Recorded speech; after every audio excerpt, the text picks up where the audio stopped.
Evening Therapy Army. Technology will not defeat us. We shall stay undefeated. Undefeated. Technology's not going to stop this. We're going to come back and fight people. Big up to everybody. Tom, hopefully, Tom, Jarvis, the team, the gang will return. Big up to everybody. Thank you for staying patient. Technology's trying to kill us, man. Big up to Tom for letting people know love and light, man. Big up, Tom, for letting people know. Welcome to United Real Therapy. Welcome to the Raw Real Red Pod. Welcome, people. We got a jam-packed show for you tonight. We got Comedy FC. We absolutely have Comedy FC tonight. Big up to you guys. We're going to be talking about our friend, Mr. Gill, as Rio Ferdinand calls him. Mr. Gill, David Gill, our former CEO. His lies, Mr. Gill's lies, and his Ineos PR. We're going to be looking at Gym Stadium and transfer plans, plus All Man UFC news. So, welcome. Only one place to be, people. One place to be this late anyway, talking about Manchester United. So, big up to everybody. Love and light. Smash a like on the video. Subscribe to the channel if you're not already subscribed. How are we doing, guys? How you doing, Tom? In Manchester, it's absolute brisk. Are you in Manny?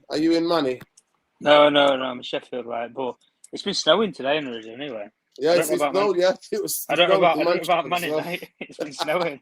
It's snowing as well here, to be fair. It's snowing in Manchester as well.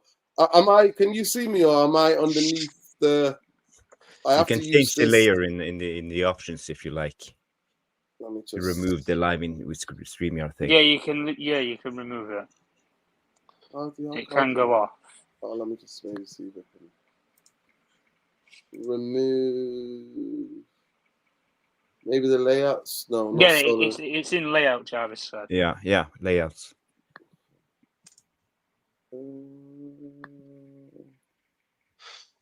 Yeah, it's crazy. That's what we have. So we'll just go back to that. All right, let me swap with you. There we go. Because nobody's going to see you anyway. You know yeah, I mean? If you go to brands, you have something called logos, and then you can just remove the StreamYard. Brands and then logos. Oh, okay.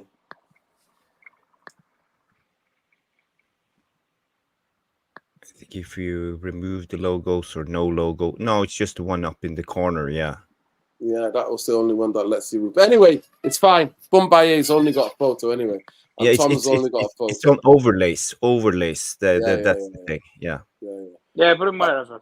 I had new overlays set up, but it's not. It doesn't seem like working. Like, look what happened. That's what happens when I put it on. You know what I mean?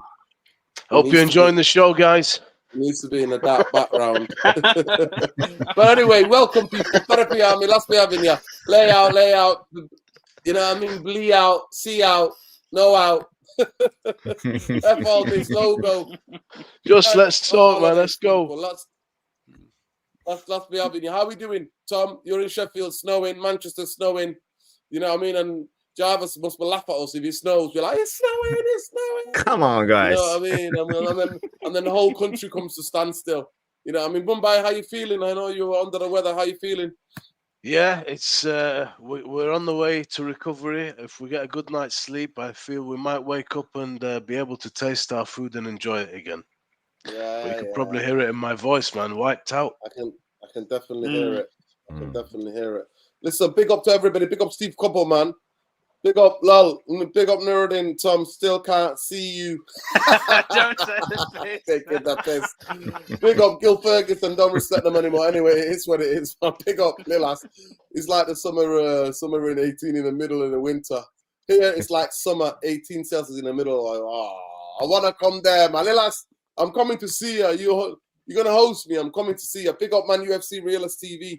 Big up Mick, the lads, Dodgy Dave has optimized your channel running at 1%. See you crack on. Big up, big up, man. Big up. David Gill'S, the Glazer payroll won't say bad word about the busy mates. Yeah, 100%. They made him a director, innit? You know what? They're liking it. Keep him close. But anyway, people, Jarvis, how are you? What is it like there in Norway? Oh, it's good. It's good. Can't complain. It stopped raining now. It's cold, so now it's like -10, but it's not too bad. The sun is back, so at least we have some light on during the day. So I'm quite happy. It's good. Why this fucking... Can you hear that, people? -10. -10. Oh, my God, -10. Guys, it is what it is. Let's crack on. Honestly, some of the things have been making me laugh, people. Honestly. So let's see. Let's see what you guys think. What should we start with first? Should we start with Prime Minister Gill? With Gill's lies and his lies and his Ineos PR, or should we start with Jim's stadium and transfer plans? Nah, What should we start? What should we start? Man, apparently that same leak was there in 2005 Cup, but because we're winning, nobody noticed it. It was still raining from Moscow, apparently, guys. Do you know what you've been talking? You've been talking nonsense. It's not. It's the same leak, bro. Just that we're losing now. We're picking on leaks. Yeah, but it's more than that, though, guys. We already know this with the toilet problems and the flooding of it. We've had it with the leak from the roof.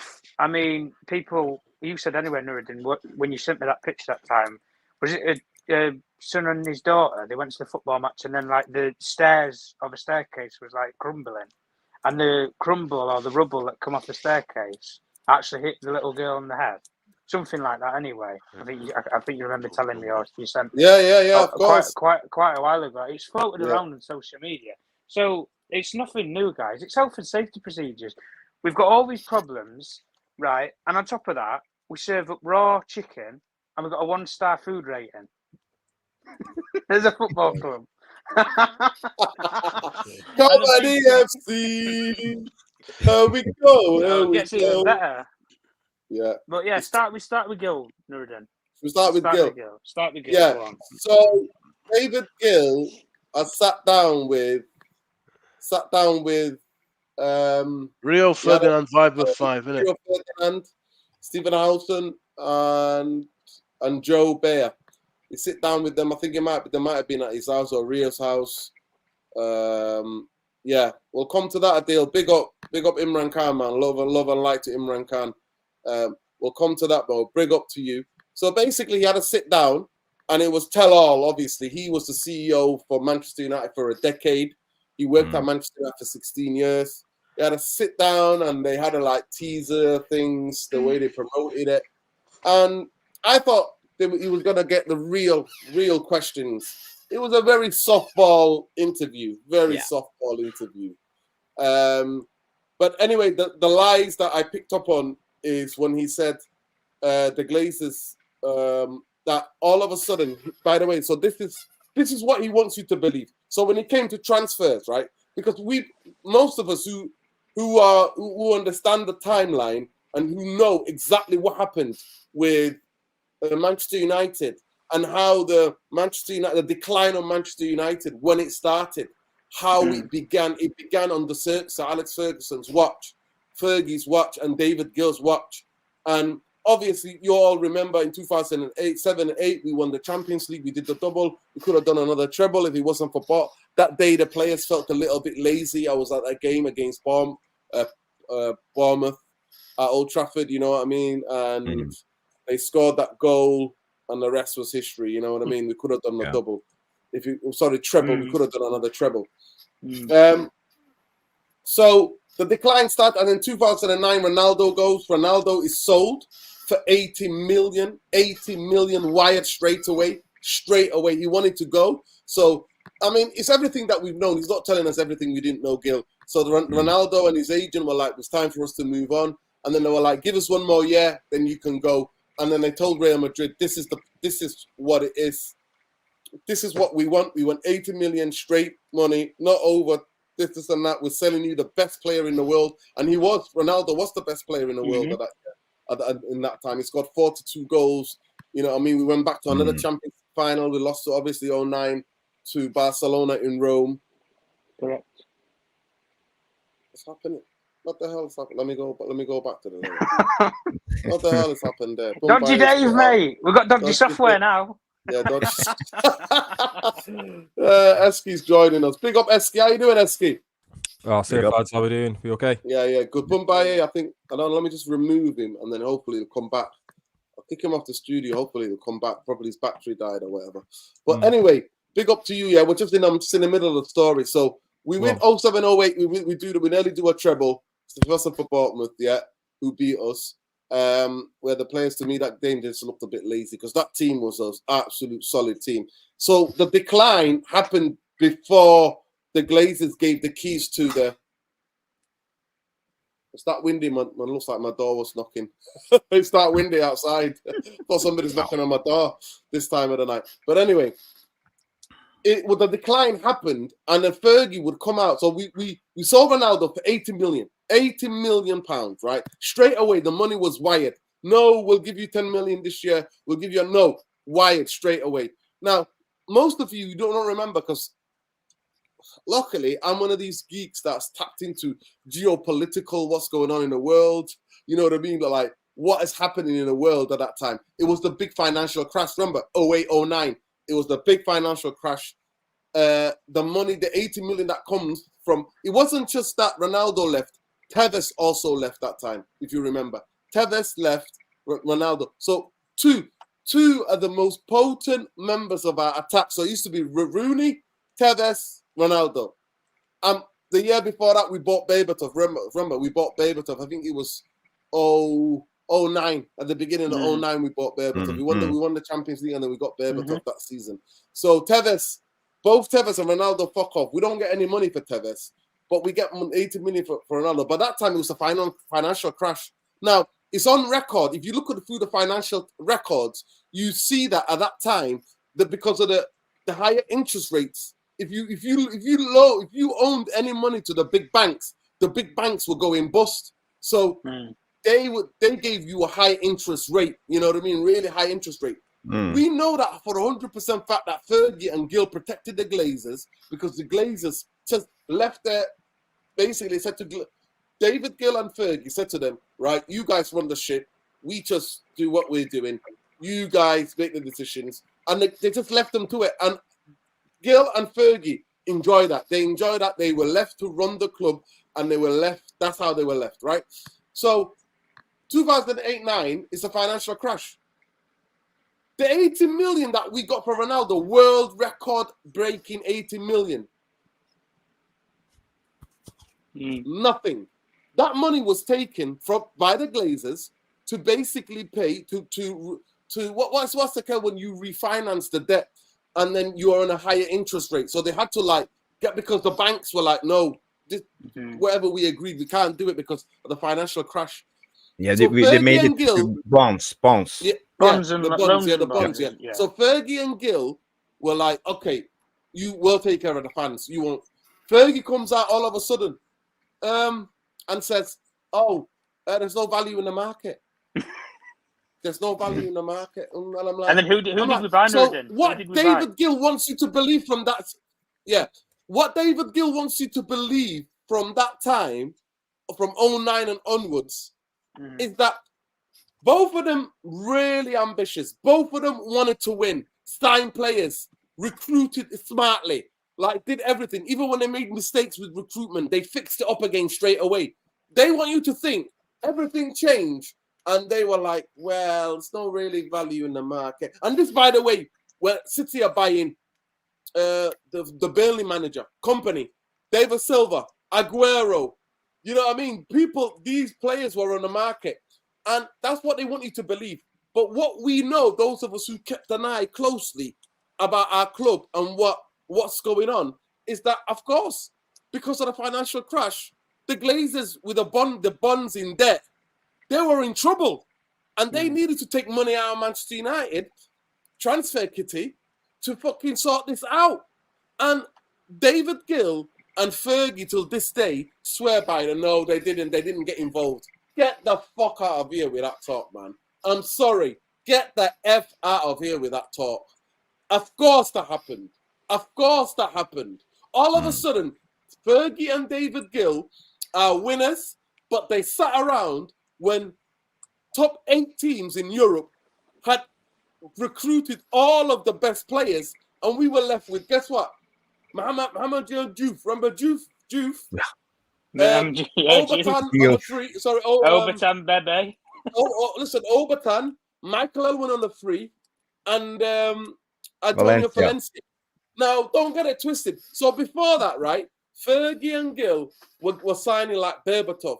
They were signing the Rooneys, the Ronaldos, the Rio Ferdinands, the Nanis, the Andersons, Vidic, the Fergan, and all of a sudden, they went from that caliber of quality of player to Obertan, Marion Diouf, right? Michael Owen on the free, he was well old. He was towards end of his career. And Antonio Valencia. Now, the only player out of those four that had a really substantial career at Manchester United was who? Antonio Valencia. And we bought him for 17 million. So that is the life, and it needs to be fucking called out. So that's why this show is here tonight, because it needs to be called out. You can't lie to the fucking fans.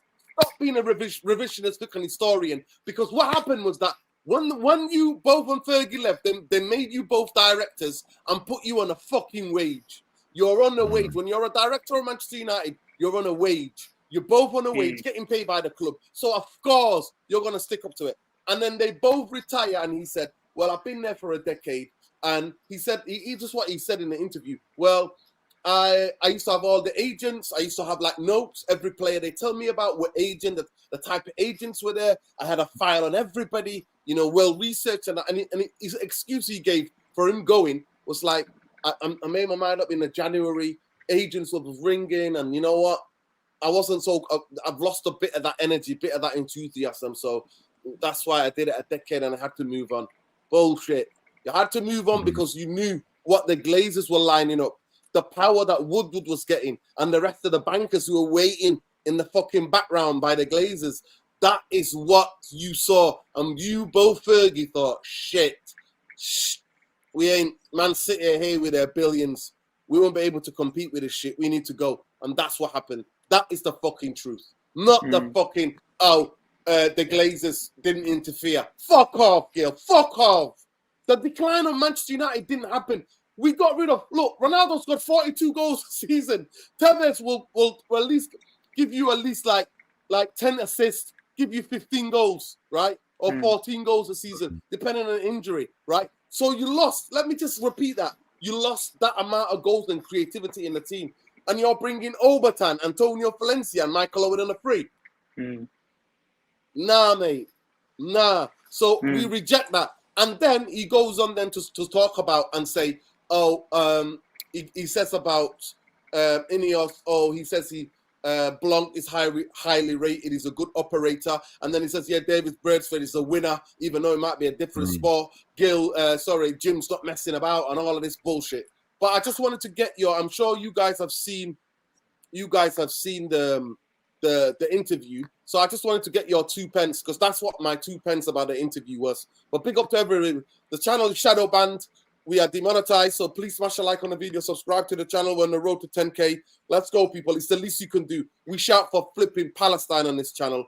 The least that you can do. I'm going to get my Palestinian scarf in a minute, but we shout for Palestine. We shout for people in Kashmir. We shout for people in the Congo, in Sudan. We shout for anybody anywhere in the world who's oppressed because of their gender, orientation, just anything that's about them, their ethnicity, their religion. We shout for anybody who's getting oppressed for something that they cannot help. So that's what we are about here. And most of all, we're anti-war. We are against war and warmongering and war profiteering. That's what we're against. And we're against Zionism as well. And all those other politicians, liars, schemers, vultures, we're against them. They can all fuck off as well. So don't just watch the channel. Smash a fucking like if you can to help the channel out. That's the least you can do.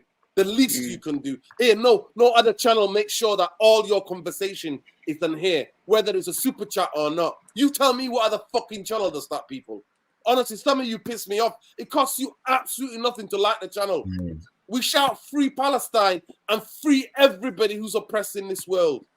And that's why we've been shadow banned. So help us out. It's the least you could do.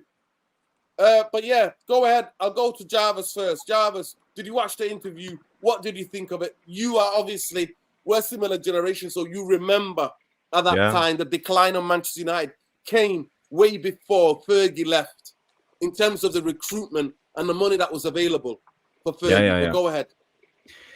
Yeah, first of all, you forgot to mention the season after when we signed Bebe and Chris Smalling and Chicharito, Anders Lindegaard, and there was some huge transfers that season. And Jones. Yeah. So obviously they stopped investing in the club, and they blame it on the money.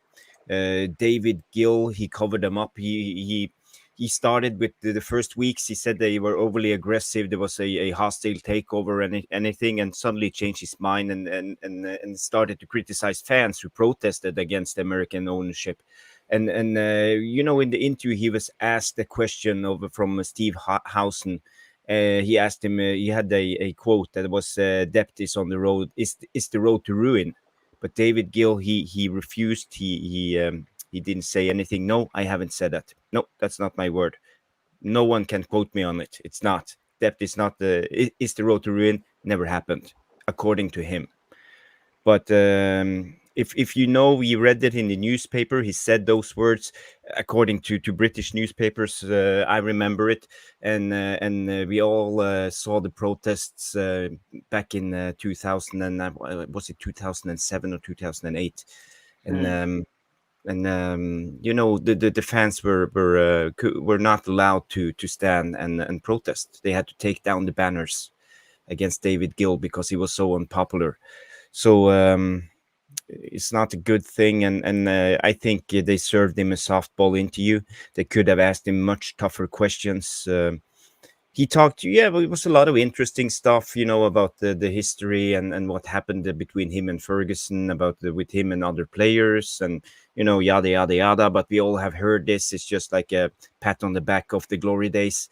So, but we didn't get any juicy details in a way. He wouldn't disclose anything. So, for me, it was like a promo for the Glazers. But he was optimistic going to the future, and he said something that no one has mentioned, that he thought there was a lot of good people in the club, and they didn't need to be changed out. For me, that's totally wrong, and I think.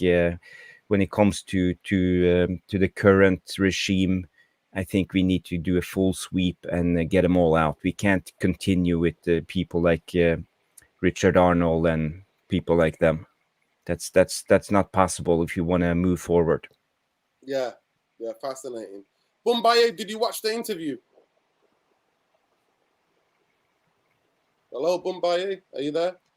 Esky, did you watch the interview? Rio Ferdinand? No, I saw a bit of it. I just saw the thumbnail, but I follow Stephen Housen quite a lot in it. He's put me onto all these Glazonomics and whatever else and all that. So all these shenanigans about the club, I first found out about him back in the full-time Devils days, right? So I watch him. I watched his video after he did that interview, and he's saying the same things that we did. He's called bullshit on some things. Obviously, he did the interview, right? And things are cut and edited, whatever else. But when he asked that question in the post-interview that he made separately, he said, I didn't believe David Gill with his words when he's trying to say no value in the market, and he's backing up the Glazers, and the Glazers never said no to a player, whatever else. He said the same thing, even though he's conducted the interview. He said afterwards that I don't believe all that he was saying in there. So personally, I don't like to talk about off the field shit, like including all these kind of guys. The Glazers are still in charge. Ineos means nothing to me. We didn't get Qatar. It doesn't matter. I want to focus more on the football, but I didn't see the interview. But what I will say is Stephen Housen feels the same way we do. The guy who conducted the interview, he's like, he doesn't trust David Gill on some of his answers.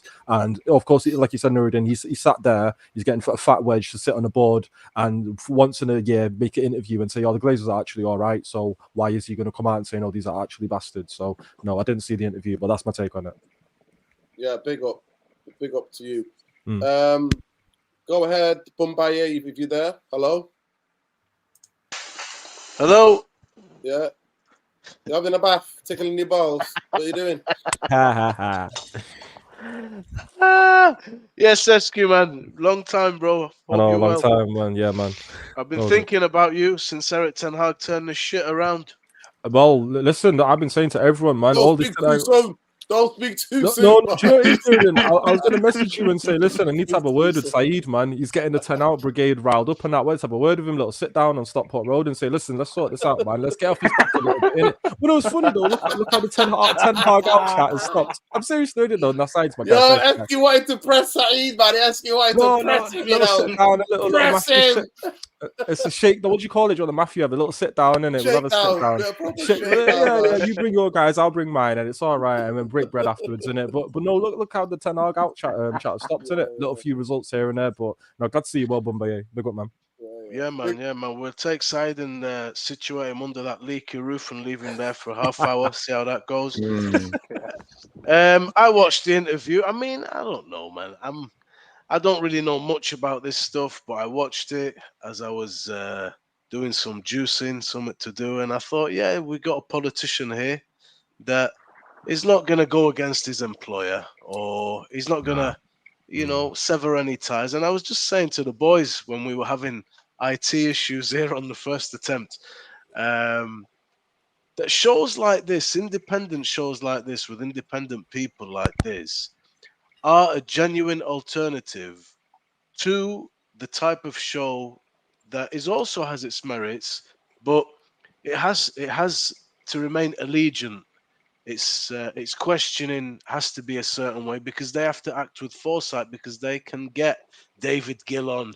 They don't want to burn bridges later on. They don't want to press too hard later on. Maybe he won't come on. You know what I'm saying?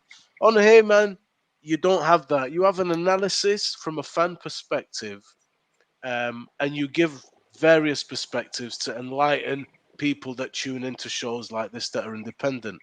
So I don't expect David Gill to say, to kill himself on there and give you the nothing but the truth.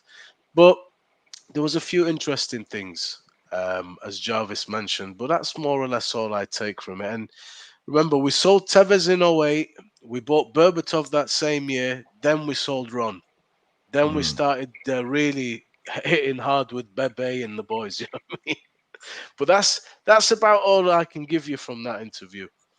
I'm going to crack on with this dishes. You're mute, Norden. Norden, you're mute. You're mute, mate. Yeah, go ahead, Tom. What did you think of the interview? Did you see it? I didn't watch it. Let me just get the super Yeah, chat. go on. Sniffer says, God bless, fellas. Big up. Thanks for the super chat. Appreciate you. Tom, so from the sound of it, from what we told you, that basically that's what it was. I remember actually at the time, Sky Sports interviewing him and Fergie. You know, when the Glazers were doing a hostile takeover, both of them were dead set against it. Both of them were like, no, this is a hostile takeover. They can't do this. And exactly what David Gill used the quote, didn't he, Nuruddin? Yeah, he basically he lied in the interview. He said, I never said that. He said that is what was the quote words? That is the way to ruin, is what David Gill said before. Yeah. When it was proposed. And he lied. He lied in the interview, basically. Yeah. Listen, I've said it before about David Gill. And listen, put Fergie, and what he did as a manager to one side. We know what's happened with our football club ever since the guys have been there.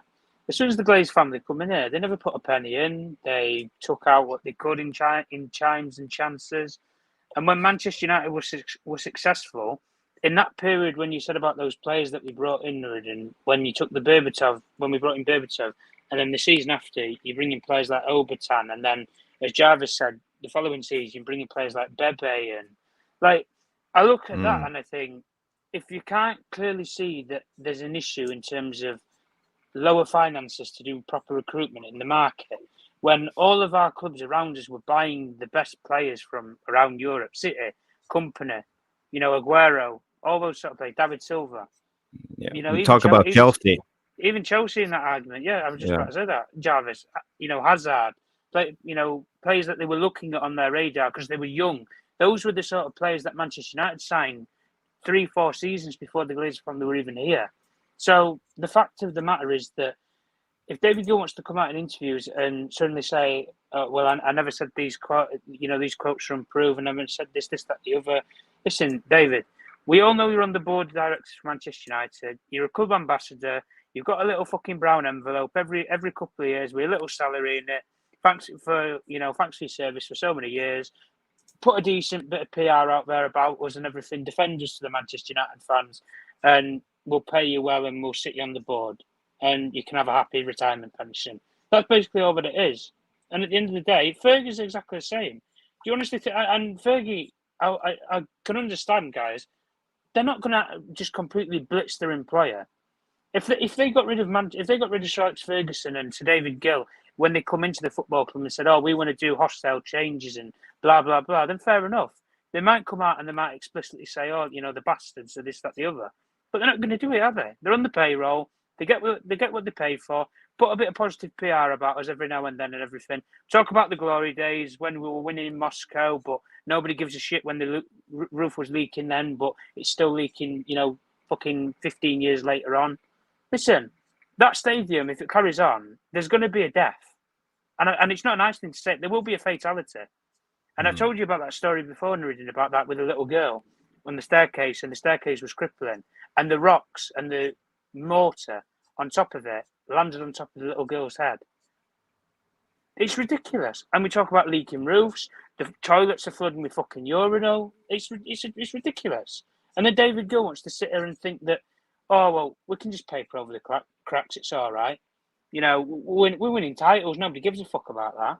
Yeah. It's called hospitality. And it comes to a point now in this era of football where it's an entertainment business just as much as it is a football match.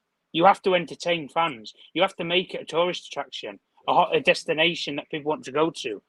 Listen, some people probably go to Manchester United who aren't even Manchester United fans. They might be an NFL fan. They might be a basketball fan. But they want to go to the stadium. They want to go to the city of Manchester.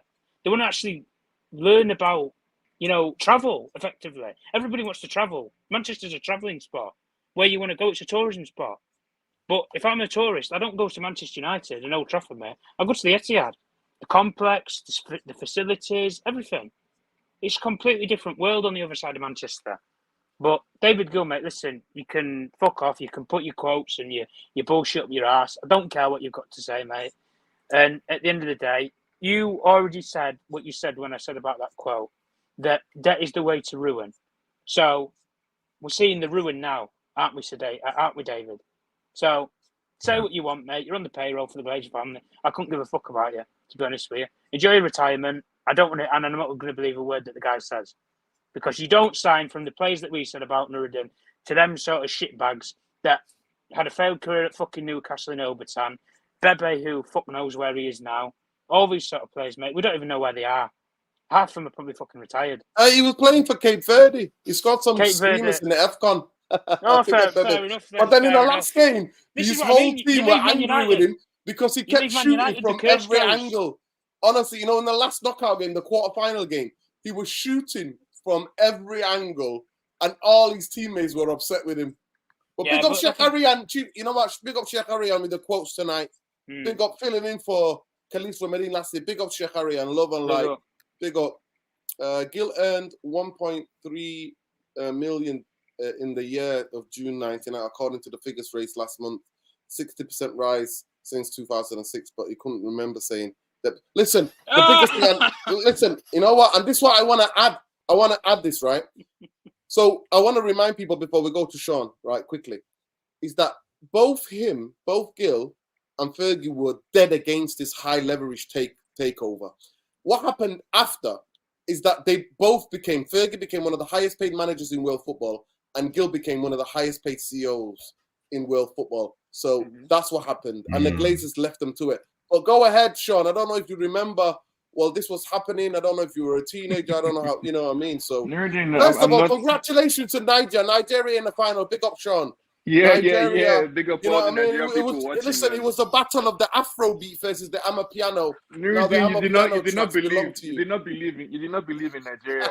You were doubting. Listen, I'm not going to lie to you. I love winding up the Nigerians always because they're always good to come back at me. You know what I mean? The South Africans, I don't try to pick on them. If it's between South Africa and Nigeria, I'm always going to have a little poke, a little troll with the Nigerians. No, to me, I'm just glad that I wanted to be an interesting kick out, but I was like, their goalkeeper might have done it. You know what I mean? Because he made 4 saves in the last game, didn't he? But to be fair, Nigeria penalty takers were impressive. But go ahead. Yeah, no, I mean, you can trust us definitely when it comes to banter. I don't think anybody beats Nigerians on social media. No. But I've been and that's why. But anyway, what do you feel? Are you nervous about the final? You think the boys have it? Can the Oh yeah, boys no, go no, there? for sure. I think definitely Ivory Coast has a home advantage, right? So playing at home always means extra motivation. And as you guys are aware, I'm a firm believer in the fact that for football performances, 40% of your outcome is actual tactics. The majority of what you actually do on the pitch is vibes, it's feelings, it's confidence, it's motivation, it's drive, all that stuff. So I think Ivory Coast definitely has something going for them that they're playing at home. But I think we're gonna win for sure. Like I think definitely Nigeria. We beat them in the group stage, and I expect us to win definitely in the finals. I think you're one of the only favorites still left in the tournament, 100%.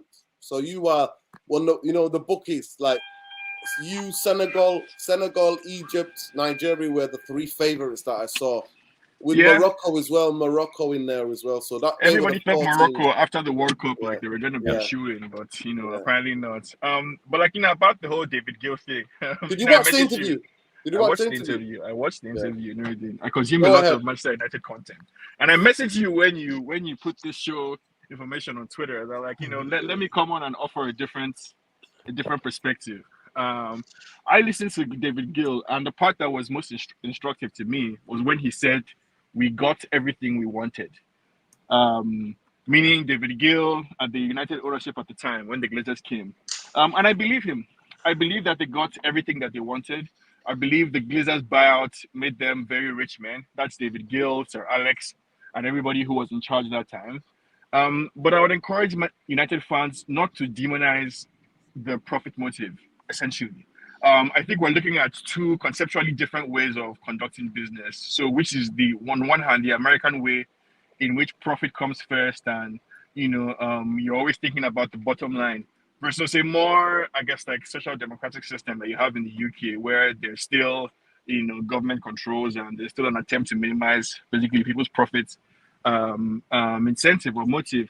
I think the Glazers came into United at a very, very delicate time in football, when football, thanks to the introduction of Abramovich at Chelsea and the Middle Eastern ownership at Man City, the dynamic of football changed. Before that, United were mainly signing. We used to mainly sign the best local British players. So we signed Carrick from Tottenham. We brought Ferdinand from Leeds. We brought Rooney from Everton. We're able to sign. We're able to go to any English club that was a smaller club than us and sign their best player for a reasonable-ish price. Even though we were also very willing to break the bank, like we did for Ferdinand when it was time, like we did for Rooney as well when it was time for us to sign him. And then we used to also sign people like Fabio and Rafael and Anderson and Nani and Cristiano Ronaldo from our feeder clubs. So that was the business model basically for United before that time. But the landscape changed. The landscape changed drastically. The Premier League became a much more wealthy enterprise, and it was no longer possible for clubs like United to sign players from Aston Villa or Everton unless you were willing to spend 60 or 70 million pounds. That's just the fact of how football has changed. And Man City and Chelsea, in my opinion, have led many fans to have unrealistic expectations around what a club can do and how a club should conduct transfers. Now, I would concede that the Glazer ownership have been irresponsible in their transfers and in their acquisition of players. Definitely, I would concede all of that. But I think they've been irresponsible within the normal boundaries of a business. Like it doesn't seem evident to me that they don't want to win because a lot of money has been invested. I think it's a perfectly legitimate means of raising funds to use debt.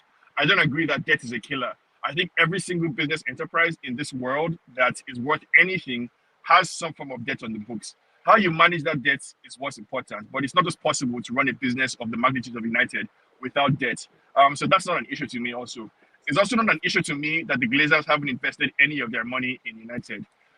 You cannot expect that of the shareholders of a company. That's not like a normal operation. That's a unique situation as you have with Chelsea and some other few clubs where the owner is personally investing funds. That's not normal. So for me, it's not out of the ordinary that the Glazers aren't investing any of their own capital in United. A good business should be able to, of its own operations, from its own numbers, generate the income to sustain itself. And that's what FFP is basically trying to make sure clubs can do. that you can generate from your own revenue the funds to sustain the club. So I think we're punishing the Glazers for things that are, I would argue, are abnormal, like not investing their own money in the club or using debt to run the business. These are normal things that people do all the time in the business world. You can blame Ed Woodward for spending 80 million on somebody instead of 40 million and all of that. But you also have to reckon with the fact that the landscape for football has changed significantly to nobody's fault. Arsene Wenger has talked about this, Sir Alex has talked about this, any football manager that you ask has talked about it. Not everybody can be like City and pay Haaland 40 million in transfer fee, quote unquote, and an extra 100 million in brand endorsements or backroom deals to make up for the low transfer value. I would encourage fans to not use Chelsea or City as a model, basically, and look more at how are football clubs regularly run. What is normal for a club to do? And you end up finding out that everything that's happening at United so far is in the normal course of business. Now, the football side is where I prefer to focus on, which is why I believe that the mistakes that have caused United to be where we are today have more to do with the appointment of David Moyes, first of all, Van Gaal, Mourinho, Solskjaer, Rangnick. These are all managers who failed in very different ways, very different and very important ways, and whose failures are more responsible, in my opinion, for where United ended up than anything that had to do with the ownership, right? Because Van Gaal failed in his own way, and the owners failed him. Mourinho failed in his own way, created a toxic environment. The owners failed him too in some ways. Solskjaer should never have been the manager, but he also failed in his own ways, in his own specific, identifiable ways. And so I think I would encourage fans to be more, circumspect about diagnosing the situation at United, and to realize that your problem really is that we're losing. That's really the problem that we have, is that we keep losing games, and that each season we have some hope only to have our hopes dashed next season. I'm optimistic about the future of the club, personally. Okay, we're gonna come to that. Listen, we're gonna come to that. So let me just come back at a lot of the points that you said. First of all, the responsibility lies with the Glazers. Number one, Manchester United didn't have to be in debt. They didn't have to do that. They could have bought it with their own money. They didn't have to go and get the bonds and put us on a high leverage let. Why would they use their money? Let me finish. There's two different. When you're a successful business, because of the revenues that you're bringing in, it is okay for you to have a line of credit.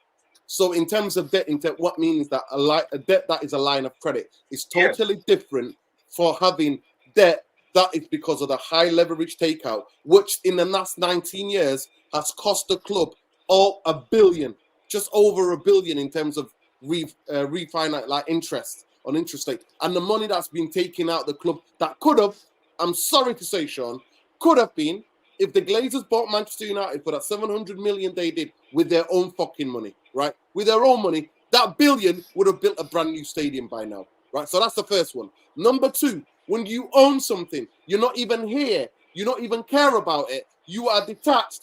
And I don't know if you read the ESPN article today by Mark Ogden. I don't know if any of you have read it. It came out today. He basically interviewed 15 people, current or former Manchester United. And these are senior people in different at different points of the football club. And basically, he agrees with our analysis. And from what he says, the decline happened because of the financial crash and the Glazers having to refinance. The Ronaldo money went straight to them. We signed Obertan, Mama Diouf, and then I said it already, a lady, Owen on a free. And then from then, the quality of player that we signed. Well, let me finish on. Well, the top 8 clubs, fucking repeat, not all the top 8 clubs. I'm not talking about Chelsea and Man City. The other top 6 clubs in Europe were recruiting the best talent that was out there.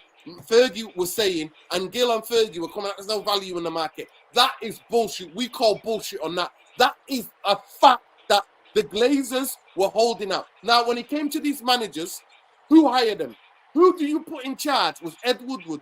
So in any business, I've got friends who run businesses, who have their own businesses, right? So I know when they hire a CEO or a manager, a senior manager, if that manager messing up 2 years, They don't get to see third. No, but it depends The on guy what you got to mean by see messing 8, up 9 and what your years. objectives The and what guy, your objectives are. listen, I'm sorry. The guy got to see, and then he came out and said, Manchester United don't have to start winning trophies for us to be successful. I'm sorry to say, you thought like a banker, you worked like a fucking banker, and I'm sorry to say this to you. Football is a form of business, but football business is so fucking different to actual business. They're Nuruddin, totally different I because you know happen what to you be- have? I happen You to be have a former fans. I'm banker, sorry, let me finish. which Let is me why I finish. sound like this to an Sean, I extent. didn't interrupt you, bro. I didn't interrupt you. Come on Sorry, now. I sorry. didn't interrupt you. I let you finish, My right? bad. Go on. So this is the points I want to make. So football, it's not like a business. What it is, the business. Football is different. Majority of owners who have put money into it, they lose money. They lose some of their money, right? Manchester United, dividends were taken out, regardless how successful we were. And by the way, this is the club. The Glazers had a control, and the bankers had control of a fucking club that's the most successful football club in terms of Premier League history. 13 fucking league titles. 13 league titles, right? So we were way ahead of everybody else. And then almost within 5 years, we are struggling to qualify for the Champions League. Sean, I'm sorry. I reject every point that you made where you're like, oh, this is the reason because we can't judge them. Yes, we fucking can. Listen, we gave you the fastest Ferrari in the world, the most polished Ferrari in the world, and you took fucking riding it, and it turned into a Fiat fucking Punto. No, but You turned an absolute incredible car into a fucking Fiat Punto within 4 years, and you still kept your job. What if I bought the car for the engine and not to drive it? Right? What if I bought the car? No, I'm trying to introduce a different way of looking at the situation, right? Because what I'm saying is that for the Glazers' perspective, right, their number one priority was the return on their investment. That was to the detriment of the footballing side of things, for sure. I agree with you. But if we're looking at it, unfortunately, as a businessman, why would you? And this is like, business 101 for everybody that's listening. The cheapest form of capital is debt. What that means is that usually interest rate in your debt is about 7%, 8%. Whereas if you're getting equity, the return on equity required is upwards of 15% or so. So businessmen, people who are doing business, prefer to use mostly debt to fund the beginning of the venture than equity because it's cheaper. So it's a legitimate form of buying a company to use debt. Now, all of us agree, and I don't disagree with you on this point. All of us agree that the footballing side has suffered, right? But I have to look at the Glazers. But you can't divorce. I'm sorry, Sean. This is where you people like you get it wrong. You can never divorce your ownership, how you run from the footballing side. It's gonna affect. They're like that. That's why when Jim the Rats come in now, they realize, oh, you can only be part of the football, and then realize, oh shit, no, the football and the business side work together. You can't divorce them, regardless how fans want to divorce them. They cannot fucking be divorced. They work hand in hand. They work hand in hand. I agree, which is why I believe the decisions that were made, the ownership. Let me say this. Listen, if there was any justice, Sean, if there was any justice, the Glazers and the bankers will be going to fucking jail from having the crown jewels and turning them into a paper fucking sachet. They turned the crown jewels into a paper fucking sachet. That's what they did. So to me, it's gross misconduct. It's gross misconduct. It's incredible. It's incredible what they did. I guarantee you that everybody who's a shareholder of Manchester United made more money on their shares in United for the Glazers ownership. Their investment has almost doubled. Every single shareholder, whether or not you have $20 ownership, through Robinhood. But Sean, as a fan, I don't care about that. But Sean, as a fan, I don't care about that. I'm telling you, Manchester United, let me finish. Manchester United were only in debt during wartime. But listen, I need to move on. We'll have to have this argument and debate another time. But I want to go back to you, Jarvis. Then our next topic, because I don't want to have too long to keep you guys too long tonight. The next topic is in terms of big up to you, bro. Big up to Khalees Remedy Lassie. Shout him out wherever he is. So the next topic we're gonna go into is the fact that he bigged up. So he did big up, and the reason why he's done the interview quickly, just to wrap it up about the Gill, right, was that to prop Ineos. To kind of go, oh, look, Ineos, they care about the football club. You know what I mean? Him and Fergie, you see Jim and Fergie now, you know what I mean? Sniffing around them, using the legacy of Fergie to try to climb on the back of that, which is fucking disgusting, by the way. He's just leeching to try to get in with the fans. And we fucking see it. So somebody like me is going to call it out. Fuck off, you prick. Stop doing that. He's that old. He had a fucking... He had a life-threatening fucking injury. He just lost his fucking, he just lost his wife, right? The last thing he needs is you leeching on to his legacy to try to carry favor. You will be fucking judged, Jim the fucking Ratcliffe. And as far as we understand right now, you are a fucking prick because you made the Glazers fucking stay. You will always be remembered the guy who gave them the investment to fucking stay. So stop try to attach yourself to Fergie, right? That's the final thing. But now, I just want to come to you. I've had to laugh, Jarvis. Tom, Bombaye, Sean, Eski. I've had to laugh. I couldn't contain my laughter. I couldn't contain 2 stories that came out. Because at the moment, it's all fucking Jim PR. Bullshit. Wall to wall in the UK, Jarvis. I don't know if you're aware of it in Scandinavia, if it's reaching you. Or different parts of the world, but it's wall to wall PR. First of all, the first that we get is that Jim wants to build the Wembley of the North, and he wants the government to help him. Government to help him, and I'm like, yo, this ain't America, you know.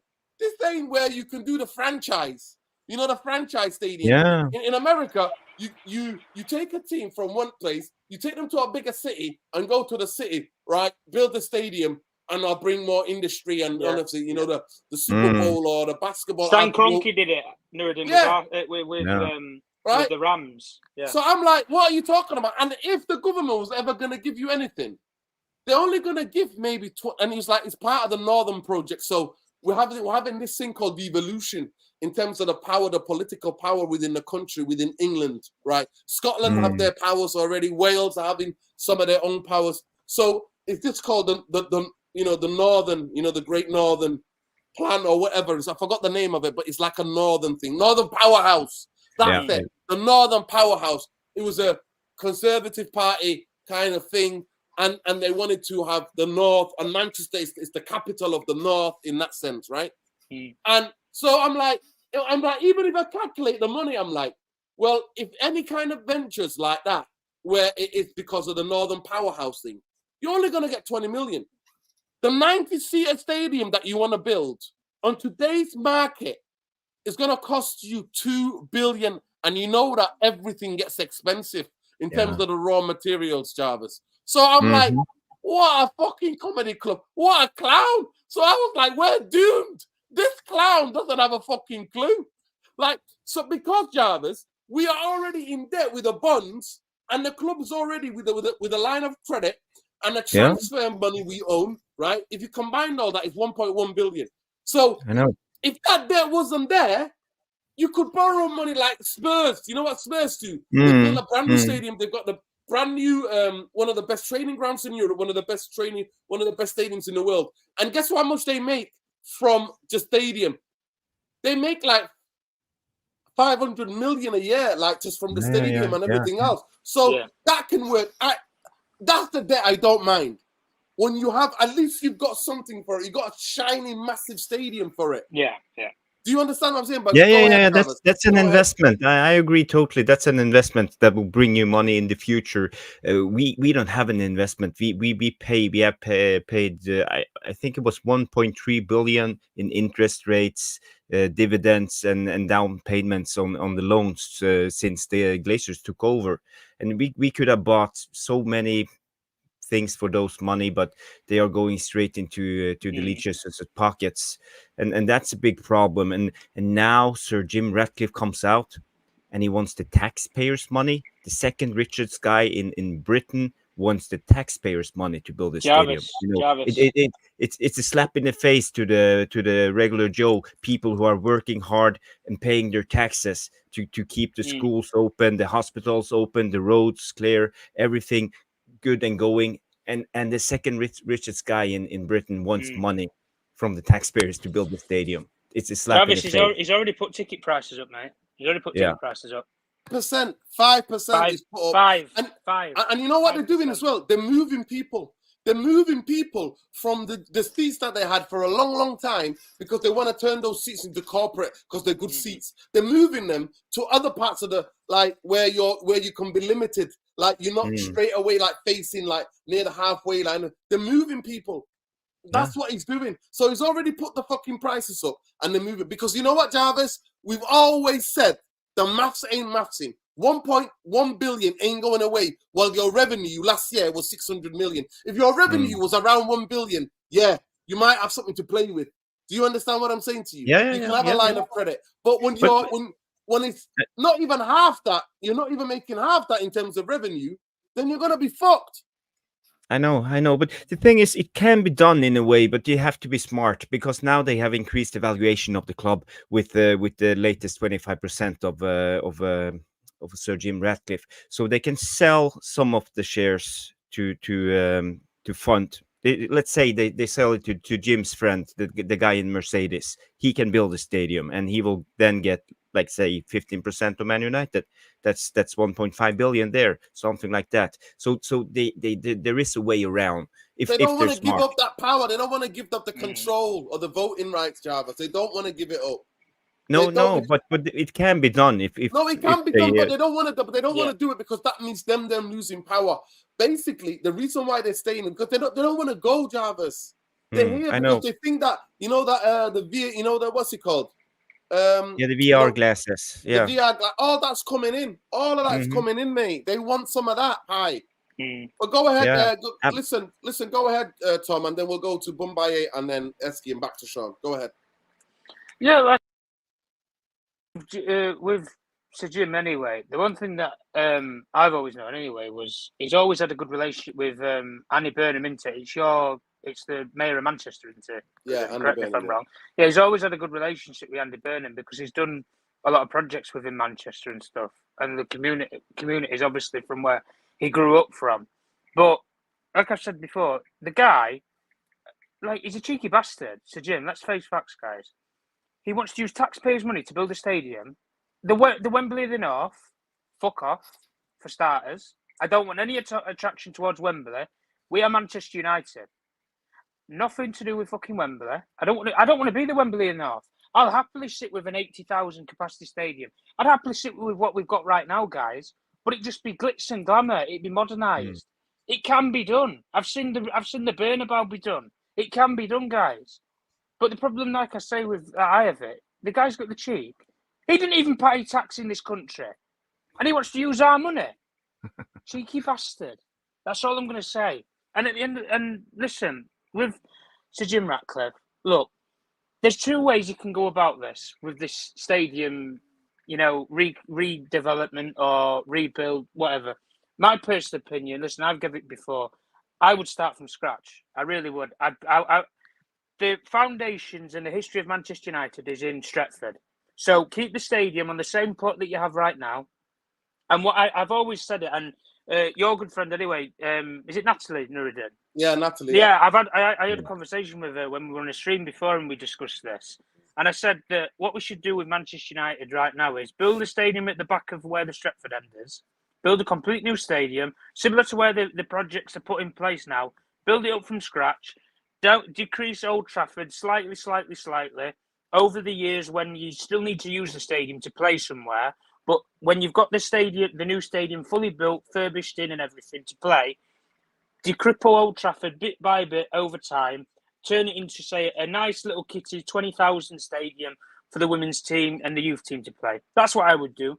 So then you still keep the legacy of Manchester United at the heart of it. And also, it's like you have that mini complex that City have. Women's team stadium is next to the training facility. The Etihad, 5-minute walk away. It's all in a complex. It's all contained. You can have fan zone sites. There's enough room where they land at Manchester United own. But this myth that it can't be done, it can be done. To be honest with you, I don't think he'll get the approval to use public money. I honestly don't. I think it will have to be private. It'll be about investment. listen. If he argues about the regenerational, he'll get at least 20 million. And because he's saying that he wants to bring jobs. Rudy, he'll get a couple of million. 1.5 billion, Tom, to 2 billion. 20 million is nothing. He won't get no. I know this anyway. 20 million will cost. The new stadium. The paint. About 20 million. And listen, we've said this when he said that he was going to put in $300 million. It won't touch the sides. It won't do fuck all. The only thing that I'm saying with this is I don't think he'll get the license to get public money to the scale that he needs. So it's going to have to come from another avenue. And similar to what Jarvis said, I feel like he would go down a naming rights deal route where he would get a naming rights and say, like I said before, you decrease the Old Trafford stadium that we have right now down to a women's stadium. You can keep that as Old Trafford, so you still have legacy, you still have history.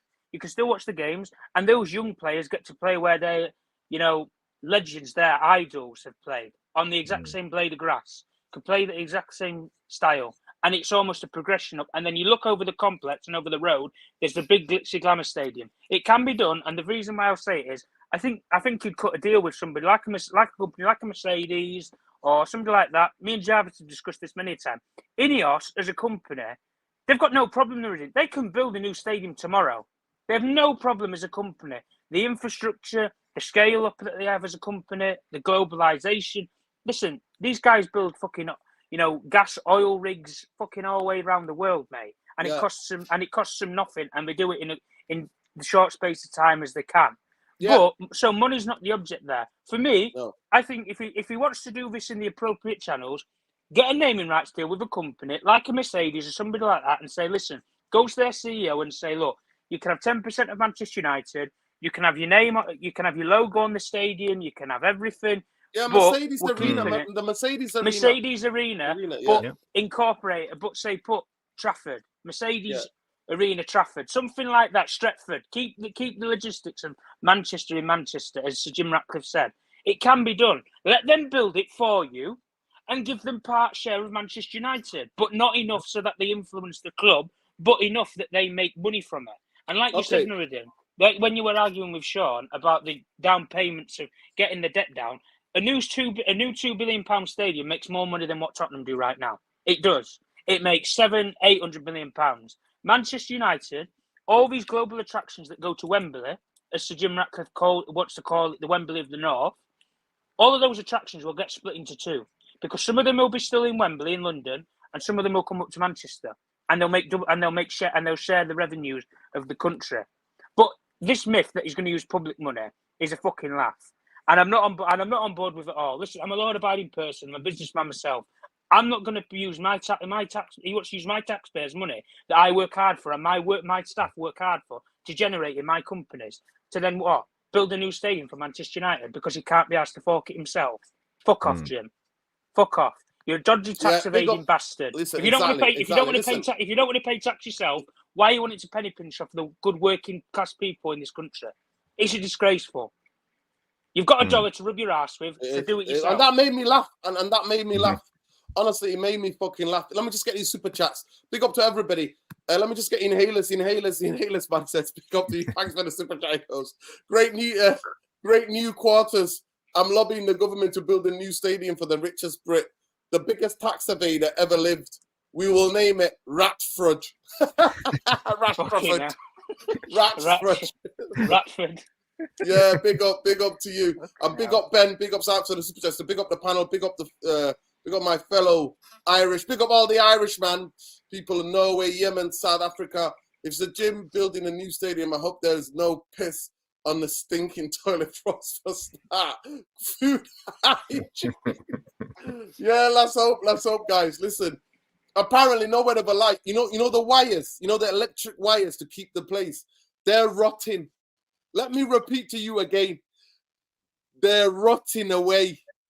They're literally the wires, the electric wires and the phone cables underneath the ground are rotting away.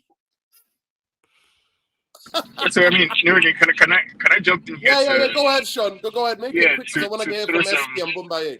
Yeah, just to throw some cold water on everybody dismiss out here. I wouldn't be so quick to dismiss the use of public funds. I don't think it's as much of a bad thing as people are making it out to be. I think he can definitely get more than 20 million from either the city of Manchester or the United Kingdom itself in general. And No, let can me I just stop explain. you there? Sean, can I stop you there? Now, Sure. in America, it works very different. Here, Yeah. No, I think even here with the is UK, very different. There is I nobody. think Let me say something to you. The only reason is what Manchester United would get stadium is what happened to Man City. Manchester City quickly, right? They were in their own stadium. Then Manchester got awarded the Commonwealth Games. Yeah. We had a Commonwealth Games like Olympic standard stadium. And so then City moved into that afterwards. City moved From Main into Road, that. From Main Road to the Etihad. And the Etihad then had to have a lot of work done to it to convert it into a football stadium from a Olympic because track, they needed athletics. they needed an after use. Yes. Yeah, they needed an after use. Now, that's the only way you build. Nobody, no city, no Newcastle has ever built. You know what I mean? No city has had a new stadium put in. No, so Nurdi, like, Go ahead. What you're getting at is the things that could make the local politics complicated for whoever the politicians are in Manchester, and I don't doubt that, right? But just to give some context, or part of the case that Sir Jim Ratcliffe can make to the city of Manchester is that, and usually how these things work, how these like public-private partnerships work, is usually the private side would undertake that all the construction, all the labor would be create sourced jobs, by local, jobs. Local Manchester people, and the domino effects for the economics of both. So basically, once a new stadium is done, property values in that immediate area go up. Basically, the businesses around that area who supply all the materials. So there are ways to do it such that the state will make the money back quickly. However, that doesn't mean that the politics, as Tom is alluding to here, working class taxpayers' money versus Sir Jim Ratcliffe, people generally Especially don't when we like have the so idea many that problems. the billionaire. Especially when we have I agree with that. So much problems of underfunding of other services, like Java said. Yeah. But Sean, listen, I'll agree. come back to you in a minute to Tom wait there because I want to go to Mumbai. Mumbai, quickly. What did you think of that? The Wembley of the North, you having a bit of that? Yeah, it's lots of interesting things from everybody on the panel. Obviously, you can learn about what Jim Ratcliffe's trying to do now, which is Sir Jim Ratcliffe is one thing, is he's in a no-lose position, really. Because whatever he does to Manchester United in the stadium, if he genuinely wants to leave a legacy, I guess time will tell. But there will be another round where we will have another sheikh that maybe wants to buy the club for what it's worth now, and everybody has made a profit on their investment. Don't forget, if you build a new stadium, if the share prices go up, Jim Ratcliffe now can work, having paid 25%, having operations of football, and he can make this product that he's been given something that he could sell his share to Sheikh Jassim for a bigger price if he wants money. So it's a no-lose situation. Whatever he does and whatever good comes to United is sellable, isn't it? So that's the future that I think people are not quite considering as well. So he wins in either way. Either he sells it on, makes profit. Legacy, is Jim going to be the guy that brings the good times back to Manchester? I guess the transfer market this summer will tell you a lot of that. Yeah. The Glazer family, obviously, there's a business side of things, and people that operate at these high levels usually have skeletons in the closet. They didn't reach the top of the mountain without, climbing up on a few You're not people's kidding. backs. Yeah, without climbing on a few people's backs. And this guy is doing what the Glazers did with the Buccaneers, which is they bought it, then they threatened to take it out of the city if taxpayer money did not sanction the brand new stadium. So if they would have taken the Buccaneers out of wherever it is, I can't even remember the city. Is it Tampa Bay? Tampa Bay, yeah. They were threatening to take it out, so then the local fans had to pay so for that's it themselves. 40,000. So that's like, was it 40,000 jobs or something like that? People work in the stadium and associated. I can't remember, but over the period it was, I think, yeah. Well, just think if you took Man United That's a lot of jobs. and threatened That's a Andy lot of jobs Burnham. for my Yeah, lots of jobs. So you can understand the way that they did it was ethically wrong. So business, yeah, I get it, is business, but it depends on the type of person you are. Some people that are in business want to do it ethically. Some people that are in business say, well, hey, it's not illegal, so I'm going to do it, even though you know it's wrong. For example, Tom and Sean, it's worth listening to both. Both have credence here. But you look at Jim, okay, legally you can do it, but Tom, why are you asking me, man, to pay for? I don't give a fuck about Manchester United or their stadium. There's people dying in this world. I'd rather give them my money. Mm-hmm. That's the reality. Forgive me, but that's my real reality. I'd rather be able to access a dentist. We've got homeless people who die on the streets here. I walk to work, man. For a mile, I see 30 people living on the streets. Help them. I don't care. Deal with the leak at Old Trafford. I don't give a shit. That is very secondary. It's just a football stadium. It's just football. Listen, I want to quickly go to Esky. Let me just finish it off. He cannot ask me or anyone to fund anything associated with this Manchester United at this stage because he himself is banking in the Cayman Islands, and it's normal. But that's hypocritical, and I can't accept that. Yeah, Isle of Man, Monaco, Cayman Islands. If he pays his taxes, man, if Starbucks pays what it owes, if Amazon pays what it owes, we can have a different conversation. Yeah.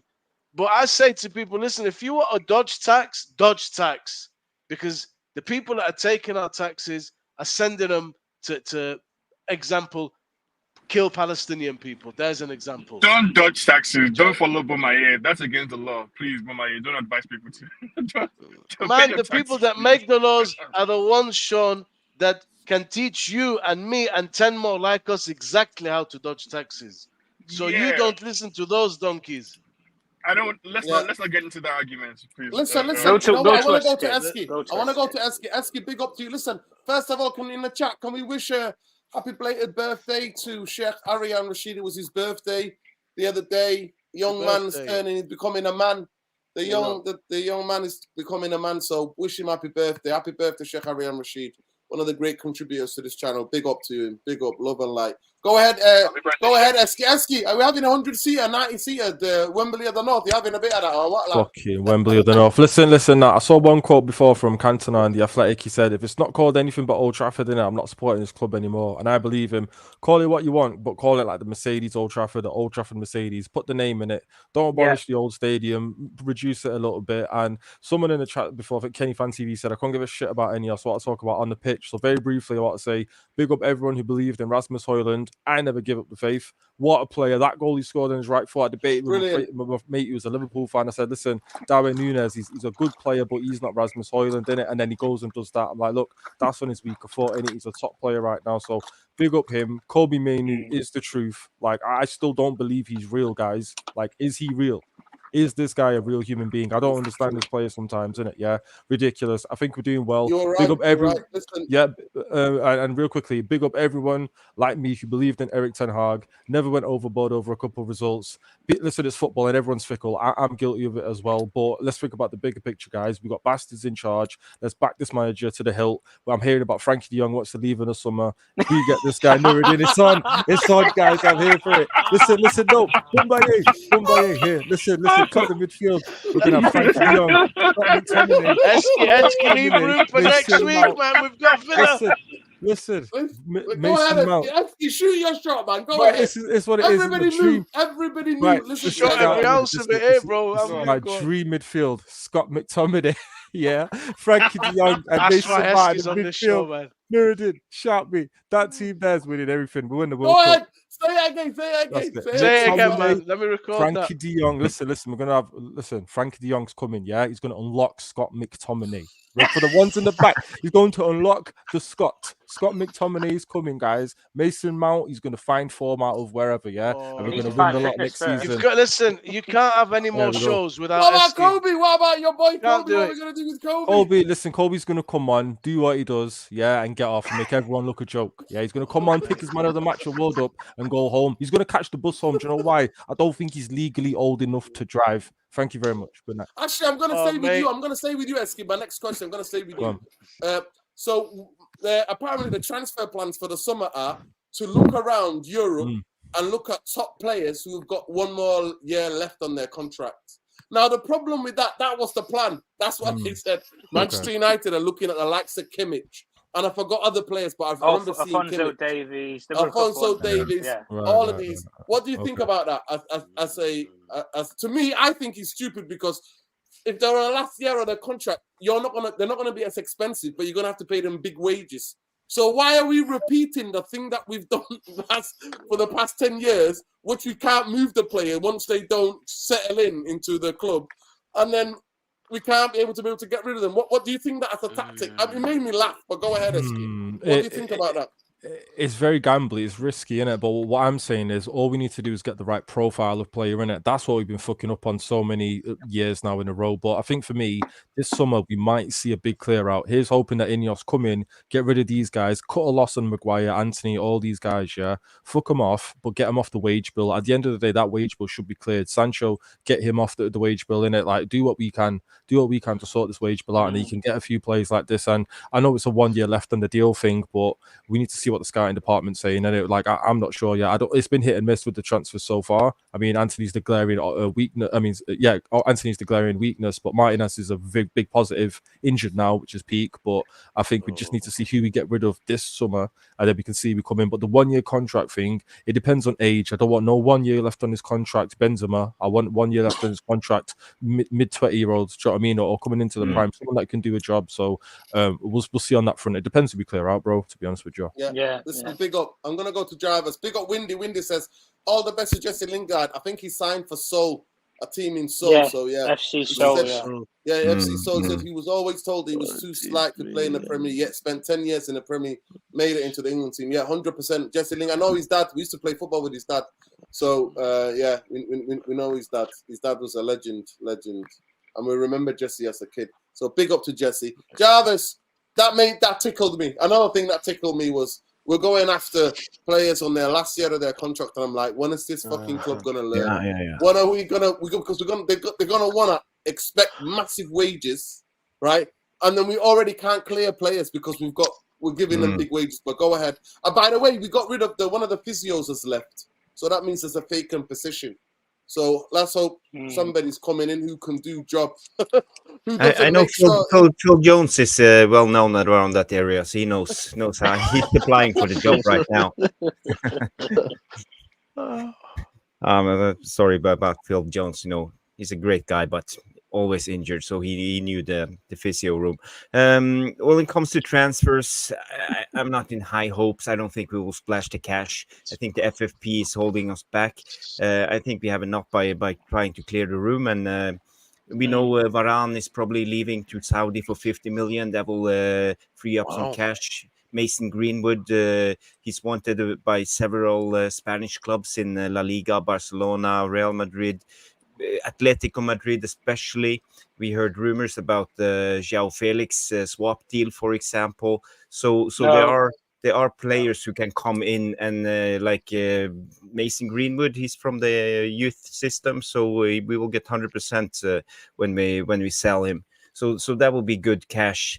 We still have a big problem when it comes to Sancho. He's on high wages. I'm not sure what's going to happen to him, but I think we just got to offload him and take a huge loss. That will probably be the most sensible approach when it comes to. But that would even add to the FFP more because it's a loss. We're not making any profit. The best of what we can do, sell Greenwood for a bit of money, sell the likes of Scott McTominay to make money. We can sell the homegrown players. And some people have even said, Kobe, Kobe goes for 120 million, 150 million. Nah, and he revitalize. That's what's been said. I'm Rashford. just saying that's what's they been said. talked about the new Rashford's contract the big today. one. Sell Listen, Rashford. But Rashford, Rashford, Sell him. Rashford and Bruno, and especially Yeah. Bruno now, because apparently a team in Saudi are after Bruno. Al Hilal. And I'm Al like, Hilal. for Yeah. about, Al Hilal, yeah. 70 million apparently. And I'm I'll like, take it. listen, take it right now. Mm. I'll shake you by your hand of now. But go ahead, Jarvis. yeah, we're at that stage, and if we are doing a proper rebuild, we should sell players who won't be around in 3 to 4 years. So players like Luke Shaw, Bruno, Rashford, I think it's time to let them go and start a rebuild, because now we have a base, a foundation of young players: Kobe Mainu, Rasmus Højlund, Garnacho, so we can build on that and let's look forward, because we won't win the league next year. That's like, okay, we get Frank de Jong and he will make Scott McTominay the best player around, but no, it won't happen. We got to be realistic. So I think it's time, and we need a big clear out this summer, and I would happily sell Rashford. I would happily, even Bruno. I think it's time, if we can get some money, because we need to think further ahead, 2 to 3, 4 years maybe ahead, to clear some money and get the cash in. Yeah. I'll go to Sean. Go ahead, Sean. Sean, in terms of Manchester United selling players and buying players, what are you thinking? To me, FFP affects us even more because of the debt that we're in. If the bonds debt, both debts weren't there, Manchester United could use all of its revenue to basically, other than paying debts and interest on debt, would be doing that to go towards the buying players and getting rid of players. But me personally, we have to even if this summer Manchester United don't buy anybody, but get rid of Deadwood, I'll be happy with that. Honestly, I'll be happy with that. To me, that'll be success, because it's getting rid of these players to bring in, and I want younger players, first contract, second contract players, younger players, the similar age to the younger players we've got. At the moment, we've got a massive difference. You need maybe 2 or 3 really experienced players in the team. I understand that. I'm not just saying make a youth team, but go ahead, Sean. What do you think? Quickly, please, so we can go around. I think we need more than 2 or 3 experienced players in the squad. I think Chelsea are a terrible example, but a good example for us of what can happen when you pack a team filled with first contract or second contract players, like you're saying. So I think it's a fine balance. I think everybody understands the complexity of FFP. That also means that United will be hesitant to take unnecessary losses on players. So the idea of a clear out, as nice as it sounds, I don't think it's particularly realistic. Definitely we will sell 1 or 2 or 3 players, but it might not happen. I personally don't understand why fans want to get rid of listen, Sean, it can happen if you clear out and get pure profit. So if you clear out Rashford, if you clear out Greenwood, if you clear out Scott McTominay, those 3 players alone can get you around 170. No, it's not just a profit, and that's right? Pure because profit. it depends. And that's pure profit. That is pure profit, by the way. Listen, Rashford, listen, it's not, in the current market, let me profit. finish. In the current market, you can sell Rashford and Greenwood for about 140.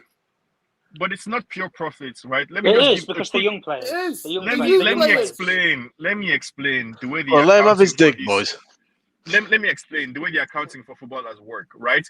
The moment we gave Rashford a new contract, his value changed from 0, which is what an academy player is, to the value of that contract. Now, I'm telling you, Tom, that's how it works. Tom, let me finish. On the Manchester United balance sheet, right? On the asset column, that's where you have the players. The players are counted as assets, basically, for the club. Now, if we sell Rashford at a price less than his value on our balance sheet, that is a loss. That is a loss. So even if it's 100 million that we sell him for, if on our balance sheet we're carrying Rashford at 120, that's a loss. So the way it works is that you have a valuation on the balance sheet, and every year that balance is depreciated or amortized towards 0 eventually. Now, the ideal situation is to have a player sell him for more than the carrying value on your balance sheet. That's the only way you can make a profit, not by just selling him for 100 million, 120. Well, it depends on how much. Well, so it depends. Greenwood and Scott McTominay are not highly valued players for Manchester United. Exactly. Rashford is, but they're those not. are better. those are better examples than Rashford, right? And it depends on the counterparty. So, like with West Ham, for example, West Ham were not willing to pay as much as United wanted. I happen to agree with that decision. That for me, Scott McTominay, given the market, Scott McTominay is at least a 35 to 40 million pound player. So I wouldn't take anything less, and I don't begrudge United for taking anything less. In fact, I don't mind Scott McTominay staying as a United player. What I remember as a United fan, part of what made United such a glorious club for me was that it did not matter if we were going to San Siro or Camp Nou. We could step out on the pitch with Darren Gibson, Fletcher, Anderson, whoever, but that badge carried with it pride and vibes enough to see us through. So I don't mind Luke Shaw being here. I don't mind Scott McTominay being here. I think the ownership of the club now has to get very creative in the summer. It makes sense to me to go after players like Alaba or Kimmich who have 1 year left on their contract. That means they're likely to be cheaper. That means you're likely to get an experienced pro, a very experienced pro. That also means you're likely to get stronger characters, which is what we're complaining that we're lacking in this club. We need more strong characters in the dressing room, and I think some of that you can get from players who have 1 year or so left on their contract. So I would just caution everybody to be let's just observe. Let's see how things play out. Okay. I'll go to Bombay quickly, and then we'll go to Tom, and then Eski, and then we'll finish up. Go ahead. I'd keep. My fear is the transition that you're talking about is. It sounds like a bit of an overhaul. Sometimes overhauls of 6, 7, 8 players out in is a lot. We're seeing this kind of thing with Chelsea, the Chelsea effect. They didn't buy garbage. I can guarantee you, we haven't got the money to do that. Manchester United are 1.1 billion in debt. What I'm trying to say, bro. I'm saying if you raise the money to then spend the money, bro. Do you know what I'm trying to say? Yeah. I think 7, 8 players is a lot happening. of players. So this is one thing. I mean, for me, I want a smoother transition. I just want for Ineos to show us that we're going to move better. You know, if we're going to sign without foresight, being able to sell players and move them on, then don't sign them. Because all we've been doing from the Sanchez to the Pogbas to the Martials to the Sanchos to the Maguires, it's all signed for big, take a massive hit. It's not sustainable. And you're putting yourself in a position, and every manager in a position, where he's saying to you, look, sell this player so that I can have some money to buy another player that's more suited to what I want. But the club is saying, we can't sell him. They're not going to go. People can't pay the 90 grand a week that we're paying this guy, or the 300,000 a week that we're paying this guy. Like Jarvis said, the latest installment, and maybe the worst one, is Jadon Sancho. With that contract, I mean, how do you solve that problem now? Unless he comes back and we make friends and he plays for us. Who the hell is going to pay him 300 G's a week? Yeah, it works over that. Wow. What do you do then? 350, I think. Oh, Allah Akbar. 350, right? There's two players, Mumbai, there, if you get rid of it. 150 What I'm each. saying, I know what it is, Tom, but who's going to pay 350 a week for Jadon Sancho? And who's going to pay the 75 million you bought him? Nobody. This effectively, like you say, is 2 players that, if you look at what Sean said in terms of amortization of wages and the fee, you easily get 2 quality players, but nobody's going to pay for him. And he's not going to go to Saudi Arabia at 23 years old, 24 years old. That would be ridiculous. So move better in the transfer market. The players I would keep, man, out of the ones that you're mentioning, I'd keep Luke Shaw, I'd keep Bruno, and I'd keep Rashford. I'd keep those guys. There's other fat that you can trim. And out of the centre backs, Varane for 50 million is an amazing bit of business. Get rid. This is going to be ridiculous, but Maguire is better than Lindelof. Lindelof to me is not very good anymore. If you need to keep Maguire, and get rid of Lindelof and get another top centre back in. Wan-Bissaka, yes, you may be able to sell him. Sorry, boys, the illness is coming on. So there's some fat that you can trim. Greenwood, I don't think he will play for us ever again. And even if they considered it, the knives would be waiting. So you could sell him to raise some money and just buy better. A couple of the players that a lot of our fans seem to like are Nice players, Todibo and Thuram. Ephraim, is it Ephraim? Thuram. So we've got Ineos there. Our boy Jim can maybe sort that out. Go on, Tom. I'm done. No. Go on. Finish your point. I think that's it, mate. More or less, just move better in the transfer market, and I won't know about Ineos until the summer comes, man, and see what we do. Yeah, and of course, Scott McTominay stays. Your boy Scott, Jesus, fuck me. Well, listen, we're not going out of jail if Scott McTominay is here. You know that jail that we're in where we can't win the Premier League. We're not going to go if Scott McTominay is here. Go ahead, Tom, quickly. Yeah. Listen, this is about transfer plans, and that the plan is to go for all these players on these 1-year contracts. I don't understand how you've got a vision in place right now when supposedly they're going to bring in a new sporting director and a new head of recruitment, who we don't know who these people are, so we don't know their methods or their ways of recruitment. Because if you're coming in as a director of football, you want to have your own authority. You want to have your own control to build a model, build a plan, and then you present it to the ownership. And then the ownership go with it and say, yeah, we want to go with your plans, or, we think that you can make adjustments and this is better. If we're going down that road, I don't think a lot of these top sporting directors in world football is going to come in and, play puppet. I honestly don't. I think if you take into, characterization what Dan Ashworth's doing at Newcastle, reportedly he's got free control over that football club and what they do and how they move in the market. So I don't think he's going to leave something where he has control to come to Manchester United and he gets told, no, you have to do it this way. But listen, as a football club anyway, mate, John Murtough, he went out to Saudi Arabia for 2 weeks. He couldn't sell a fucking player. He could not sell one player. I saw Todd Bowley make a couple of trips out to Saudi Arabia. The investment company, the investment private equity company, Clear Lake Capital, manages some of Saudi Arabia's assets. They've got a little bit of a dirty deal behind the scenes. They can shift, how many was it, 8 players there? They got around, 200 million euros worth of cash reserves in for players. Listen, Chelsea, as much as people say that they might break the rules and they might get found out in the future, they move smartly because they know the market to how to market young players. Manchester City are exactly the same.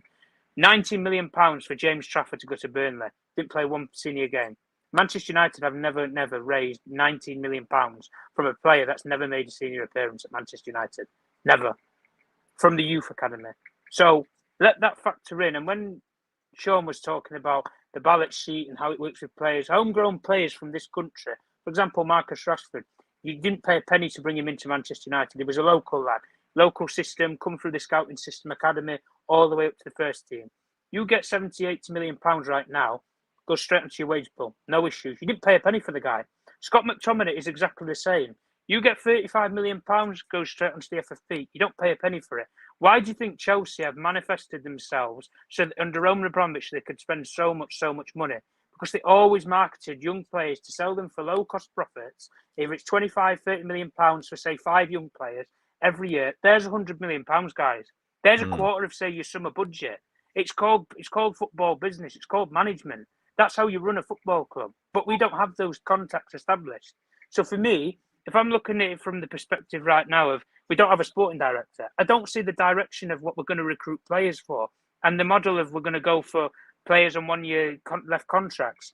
I don't really think that's a successful model. I don't know a lot of clubs in world football that their plan going into a summer window is target players on 1 year, on 12 months remaining of the contract. I don't really know any big football club that does that. It's almost you just buy the players that you want to suit to play a certain way. And if that is Erik ten Hag's way, then you buy him players that he's familiar with or that know similarly to the way that Ajax wanted to play or the way that he wants to play, and he has to tell them, this is the way that I ultimately want to play in the end. Buy me players to fit this system. If it is Erik ten Hag that stays here or not. But like I said, until I see who a sporting director is that comes in, Dan Ashworth, Michael Edwards, whoever, until I see a guy that comes in here, I'm not believing any of this, bullshit around it that we're going with that. This is the plan, because I don't think it is the plan. Because No, it's not. I mean, for me, the speculation. I don't think there is one. I don't think there is one right now. But I think as soon as they listen, get the there's no people plan. in, Listen, as there's soon no as they plan. get Nuruddin, just let me finish this last point anyway. As soon as they get these people in and they make these appointments, that's where the planning will begin. That's when they can make a plan for the summer and then say, look, the model and recruitment is going to be, we're going to target players under 25. That's the model and plan. Let's go and buy players for Eric Ten Hag. What positions do you need? I need a centre forward. I need a right winger. I need a centre half. I need whatever. Right. The principle of the market for us right now as a club is we're going to try and ship off as many players as we can, Eric. We'll try and get your priority targets in terms of positions. We will give you 3 options of players. Pick one. Pick one that you want and we'll target them. And that's how we're going to have to work. But this summer will show if we're going to change in the market or not. Because this can't be the same plan where you're going to pay £70 million for a 30-year-old Casemiro. In the same way with Frankie de Jong, you're going to pay, what, £78 million for Frankie de Jong? You can't do it anymore. We're going to kill ourselves. We are committing suicide as a football club if you continue down that road and path. Listen, at the end of the day, Omar Barada's in. No, so let me just answer this. Nick Nash, no, he was there. He was definitely involved. So what, it will be funny if Omar Barada is what happened to Perisic as first happened to Omar Barada. But let me just say this. Omar Barada is going to pick the director of football, and then we will know what happened. But all of it is just PR and speculation. Who have I not gone to? Eski, you already said, to be fair, you already said about the place. But listen, big up to everybody. I think everybody's answered that question. I think we've covered what we like to cover. Big up, it's been a fantastic show. I want to big up everybody and everybody in the chat. Please smash a like on the video, help support the channel. I don't ask for membership. None of us ask about we put everybody's chat on here, everybody. I just want to go to this quickly. By the way, I think the people are ruining football. As soon as you bring in sin bin cards, you're going to have defense versus attack. I think that's where football is going to change.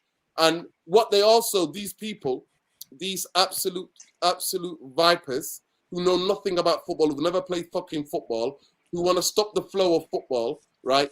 Were saying that if the both teams get a bit aggro, they're going to do a cooling time, a time off 3 minutes. You know why they want to do that? Try different parts of the game. You know why they want to do that? Advertising. Yeah. They think we're fucking thick. They absolutely think we're thick. They think we're thick. How do you bring more advertisers into football? I mean, Nuruddin, it shows that football doesn't have a backbone, really. They've nicked the VAR system out of rugby. They now want to nick the sin bin system out of rugby. No, it's bullshit. I don't agree with it. It's in the shadow. It's in the shadows. It's out of rugby. That comes from rugby, like you're saying. You know what's going to happen? You know what's going to happen, don't you? Soon as you lose one player, that manager's quickly going to tell everybody, defend like dogs, camp out, and then that team's going to try to attack, and then as soon as he comes back, they change the game. No, I'm not. Can you imagine? Can you imagine you're sending Ronaldo to the sin bin for 10 minutes for doing a technical foul? Or stop it! It's child's play. It's primary school. It's crazy. It's fucking horrible. So, and has it happened? Is it? It's serious, isn't it? They're trialing it. Yeah. The thing I don't get anyway, guys, is why blue? Listen, you know That's what? One of the things I don't get. Like Shakarian just said here. Nuruddin, what's funny is that it reminds me when I was when my nan used to tell me to have a timeout. Tell you, Craig Warby's telling you, man, Diana Ross at half time is what you're gonna get. That's what you're gonna get. That cheerleader shit is coming, man. Get ready. If you're gonna get Jarvis at half time, never gonna give you up.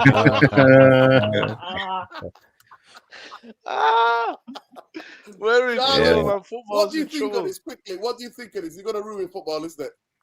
Oh, well, I was just doing the calculations on the Sancho contract. Yeah, yes, he's on. Go ahead, Jarvis. Oh, I didn't come to you, did I, Jarvis? Go ahead.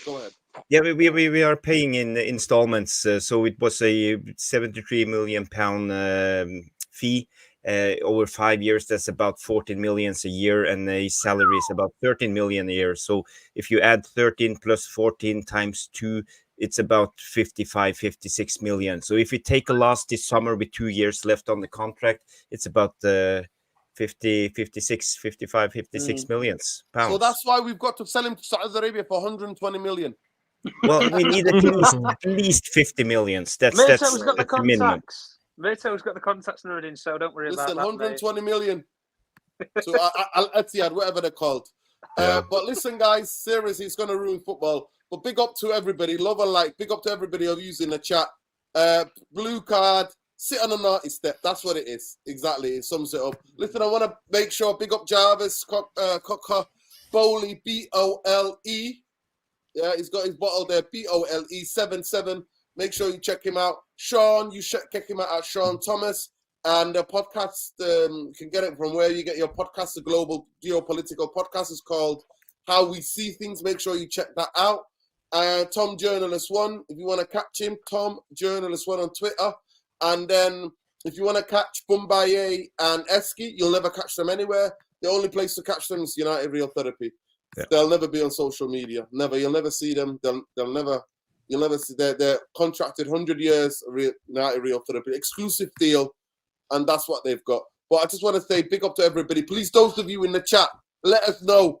Do you think Gill was lying, or Gill was telling the truth? Also, please let us know that what players is it true that what players Manchester United are after? Which players do you keep and do you let go? Big up to everybody who got involved tonight. Really enjoyed it. It's been a very passionate and concise show. Big up, guys. Listen, I've had my little rants and my little shouting moments, but it is what it is. I hate. Tune in for AFCON on Sunday. Tune in for the AFCON on Sunday. Tune in for the AFCON. Sean is really confident about Nigeria. Yeah, they've been one of the best sides. To be fair to them, they've been one of the best sides. And could this be the final where Othman gets a hat trick, saves it for the final? Could it be? Or can Othman's going to score. He hasn't scored all tournaments. People are comparing him to Darwin Núñez, but he has had 2 goals taken off by VAR now.